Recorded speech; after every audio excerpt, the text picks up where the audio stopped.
Euro-dollar, peut-être une reprise haussière pour l'euro qui, on le sait, a cédé du terrain vendredi après un plus haut depuis 8 mois. La paire attend désormais les décisions monétaires des banques centrales. Oui, en fait, on risque d'évoluer plus ou moins en trending range, même s'il y a des chiffres importants donc avant la fin de la semaine. Avant, je dirais, les mercredi et jeudi, les banques centrales. Hein. Donc, bon, après, je dirais, avoir fait un plus haut de 4 mois, l'eurodoll a consolidé la semaine dernière. Hein, et finalement, on n'est que 40 pips plus bas seulement.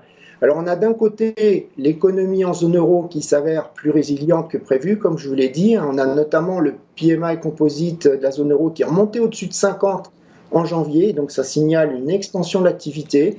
Hein, et on voit aussi que cette expansion, elle est tirée par le reste de la zone euro, hors France et Allemagne. Hein.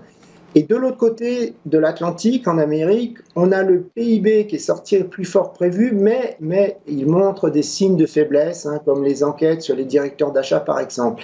Donc, je ne serais pas surpris de voir l'eurodoll reprendre sa tendance haussière après les réunions des banques centrales. Hein.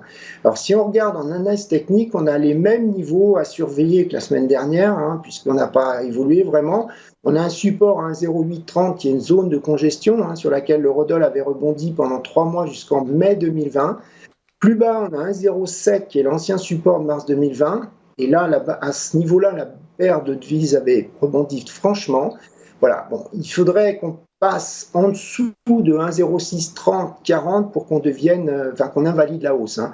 Côté résistance, on a 1,0950-70, c'est ratio de Fibonacci de 50% entre le plus haut de 2021 et le plus bas de 2020. Et c'est aussi une droite ascendante oblique quand on regarde un graphe en weekly hein, qui passe par des points bas de l'an 2000 et même de façon plus ancienne, les points bas de 1985 si on reconstitue l'euro. Hein. Donc voilà, donc on a l'euro qui va être freiné juste avant un 10 et on pourrait peut-être aussi avoir des barrières d'options qui ont été remises en place depuis cet été. La résistance majeure au-dessus, c'est 1,70, 1,12.